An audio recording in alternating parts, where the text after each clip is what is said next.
Hi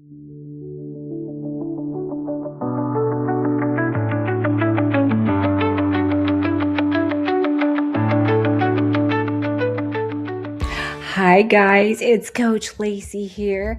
This video, if you stumbled across it, is for my coaching clients with Fortify with Lacey. But if you're not my coaching client, you want to learn a little bit about how we do things here, stick around and listen. So, girls, I want to talk to you guys today about packing your food for travel, vacations, even an overnight trip, maybe a long day away from home. How do we pack our food to stay on track? And there are a lot of ways to do it. So let's walk through some possibilities here, and I'll give you guys some tips and tricks on how to do it, depending on really how you want to approach it. Okay. If you're one of my clients that is in competition prep, the rules I'm about to say do not apply to you. And I shouldn't say rules because they're not rigid, but this advice would not be for you. If you're in competition prep, you just follow your plan no matter what. And we can do a whole separate video about how to do that. But it's very rigid and strict, and that's not what everybody needs. It's only for a specific population of people for a very specific time in life. So we're going to push that idea aside right now. Competition prep clients, this one is not for you. But if you're a lifestyle client of mine, or even a competition client who is in your improvement season, this is for you. And I know some of you are on meal plans. Usually it's just my prep clients on meal plans, but I do put some of you on meal plans short term to help you navigate decision making and timing of food and things like that. So the meal plan's a little more rigid, right? So that requires a little bit more, packing food and paying attention to food. But if you're a portion control person, this may be a little simpler for you. And even if you're a macro counting person, this could be very simple as well, because you make your choices about what you eat. And those things could include dining out at restaurants or fast food places. Now, of course, that's not our first choice, but sometimes that's just how it has to be when we're traveling. Or we may give ourselves a break for one meal and say, this is one meal I'm not going to think about how do I pack this or cook this or pre-plan for this. Okay. So let's start out with a few tips here. Protein is the first thing you should always focus on. You know that you need to be eating protein no matter who you are or what your goal is. You need to be eating your protein throughout the day. You need to spread it out throughout the day, and every single meal that you eat should have protein in it. So what does that look like? How do we make sure that we have protein at every meal when we're away from our home, and away from the ability to just pull prepped food out of the refrigerator? Well, the first thing is we need to think about the proteins that are the simplest to take. Okay, so we're going to start there. We're going to start at what is the easiest way to get protein when we're traveling? The easiest way, and this is a technique I utilize a lot, and I will tell you it's not pleasure eating, it's just eating out of necessity, is I'll get the tuna packs that you can get at any grocery store. It already comes in a pack. You rip off the top of the pack, and what I like to do is I will pre-plan for that, and I eat two at a time to get the protein that I need for my goals. Okay, so if you're a portion control client, for example, you would say, well, I know that a palm-sized protein is one serving. So you get to decide how many of those. And I would say once you look at what's inside it, it's about a palm size. So you could consider that one serving size of protein, okay? And maybe you have a meal where you're like, gosh, I need two palm-sized proteins. That's two tuna packs. Okay, so you pack those, and what I like to do is I like to put them in a little Ziploc bag together. I don't open them. I keep them closed in the Ziploc bag, and I throw a spoon in there. Okay, now the reason why I put both of them in a Ziploc bag is I label the bag. I say what meal it is. I say, oh, this is for meal 2, and sometimes I'll even say where I'm eating it. Like if it's a travel day and our day is split between the house, the car, and the hotel, I will put a notation on there. This is meal 2 in the car. Okay. And that also helps me know where to pack it so it's easily accessible. And then, so I'm in the car, it's time for meal 2. I pull that out, I open it up, I open the pouch, I put the paper from the pouch in the Ziploc bag. I use my spoon to get the food out of the pouch and eat it. When I'm done with everything, I put everything in the Ziploc bag, including the spoon. And the next time we make a potty break, I throw it away. Because let me tell you, No one in the car likes the smell of the tuna. Sometimes I do eat it. Like if we take a potty break, I'll eat it outside of the car. But now we're just so used to it. I eat it in the car, but it's very easy to do that. That's about the easiest way to take protein with you, where you don't have to worry about keeping it chilled or warming it up. But who wants to eat tuna all day? Now, I'll tell you, I have before. There are times where I just am like, this is just what we're going to do for survival. And I just do it. But you don't have to do it that way. Okay. Another option, so each thing gets a little more complicated and tricky, but it's doable. And this is something I do pretty much every time now when I travel. I will cook ahead of time. So it does take planning. It takes you got to sit down with a pen and paper and plan. And so I'll look at, okay, how many days am I gone? And how much protein do I need? And how is that split out with each meal? And I will bulk cook my protein just like I do at home for meal prepping, but I'm actually prepping extras for the trip. And then I will put it all in a big container until I'm ready to portion it out. And when I say when I'm ready to portion it out, I mean because I put all my food together. When I travel, I don't have separate I just put it all together. It's easier that way. So I put my protein with my carb source, with my vegetable, I just put it all together typically. So I wait till I'm ready to pack it all up. But if I need to keep it individual for whatever reason, you can put it in a Ziploc bag, a freezer bag, just a nice, easy Ziploc freezer bag. Portion out how much you need, wrap it up tight, freeze it. Okay. I like to freeze them individually. Like usually it's 112 grams at a time or 4 ounces at a time, or a palm-sized portion if you're a portion control person. And I will just put that in my freezer. And then when it's time to go, I stick it in the cooler. And so it stays frozen. And then when you get to the hotel or wherever you're going, if you do not have a refrigerator in your room of your hotel, that happens sometimes.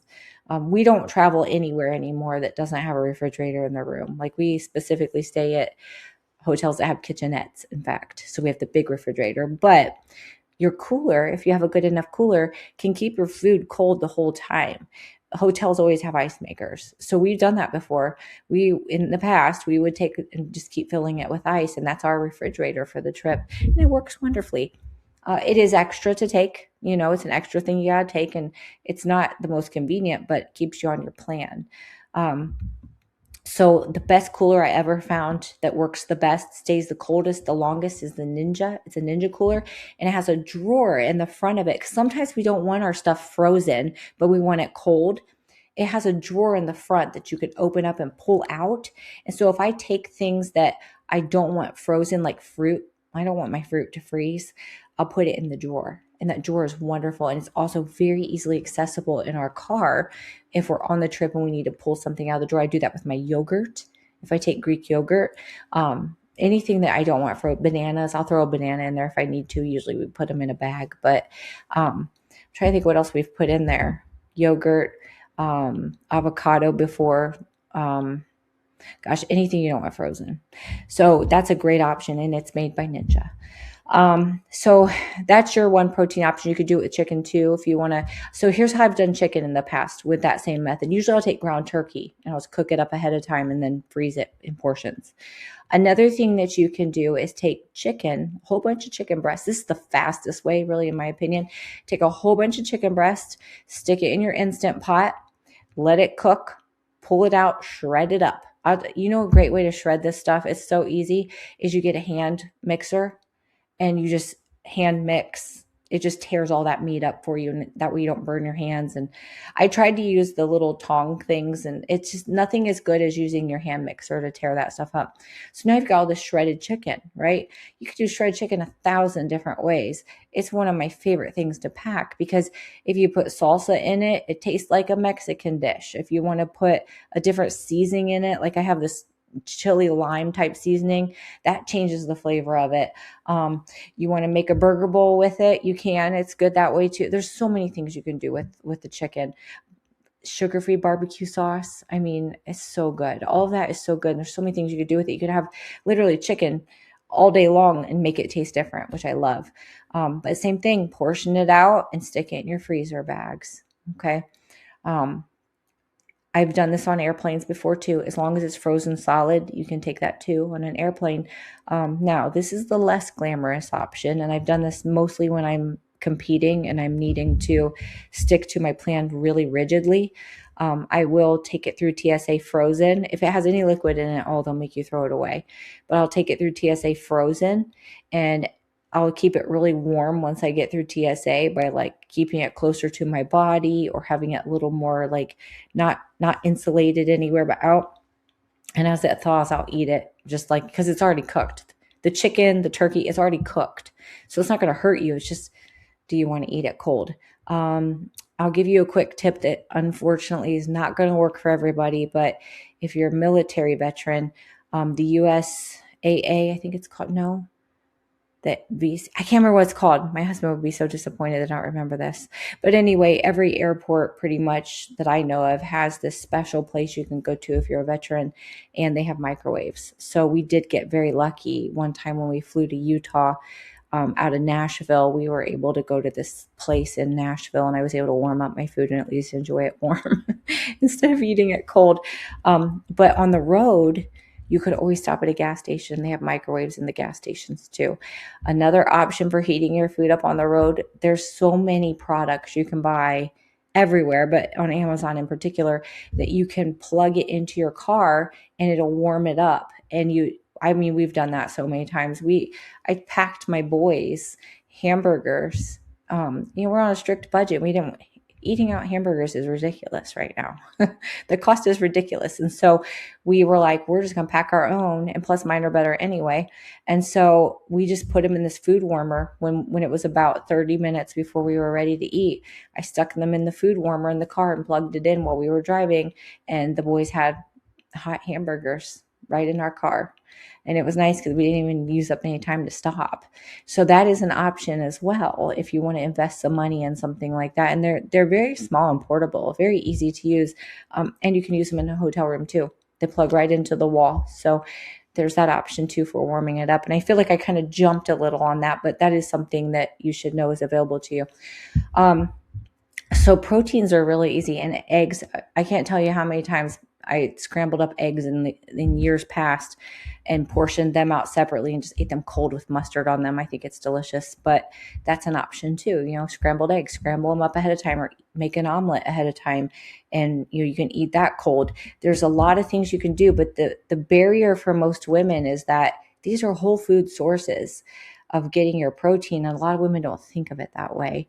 Now you can supplement those great proteins with things like Greek yogurt. And I say supplement because Greek yogurt, while it does have protein in it, is not a complete source of protein. It doesn't have all the essential amino acids in it. So one time a day, that's a great option, but not all the time. And another one women like to use a lot is cottage cheese, which is in the same boat as Greek yogurt.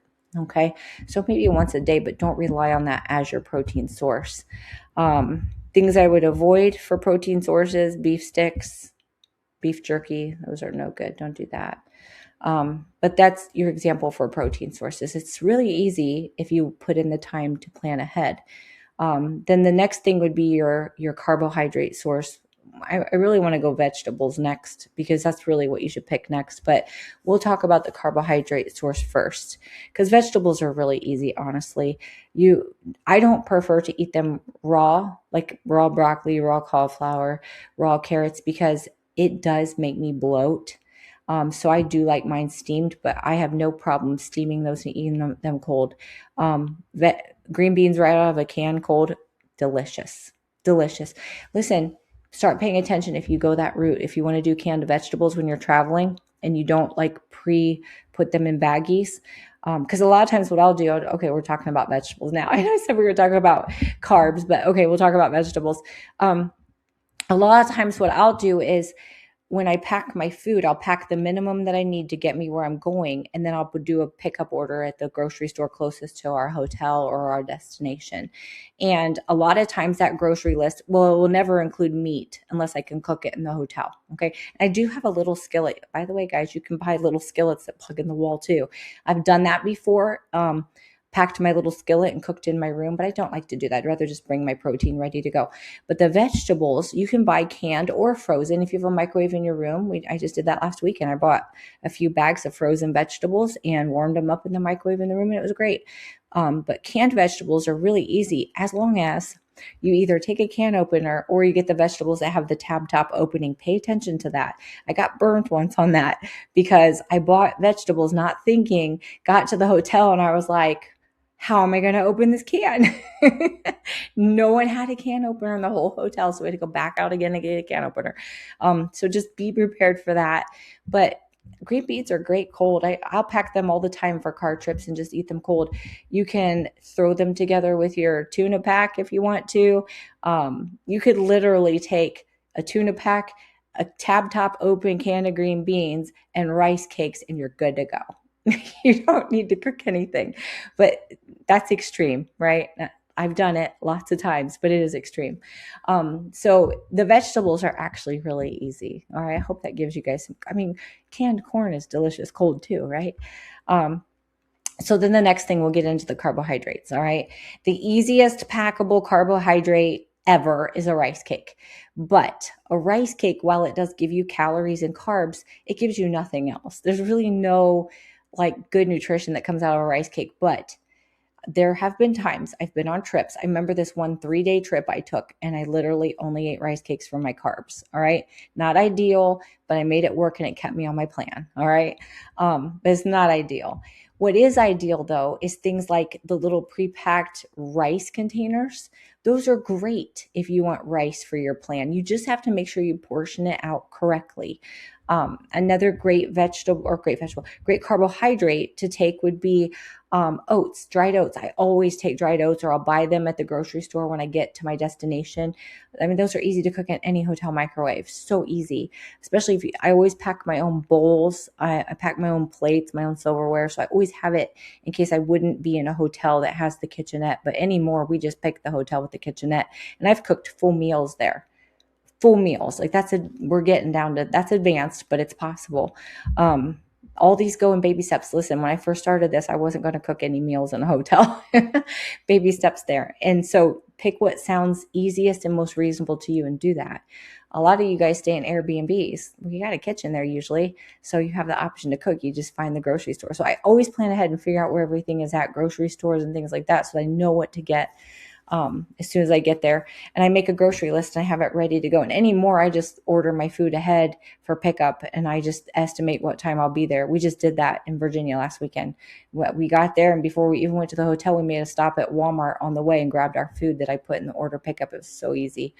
So we're talking about carbohydrates. So yeah, the little rice packs you can buy, those are so handy and they're just easy to cook.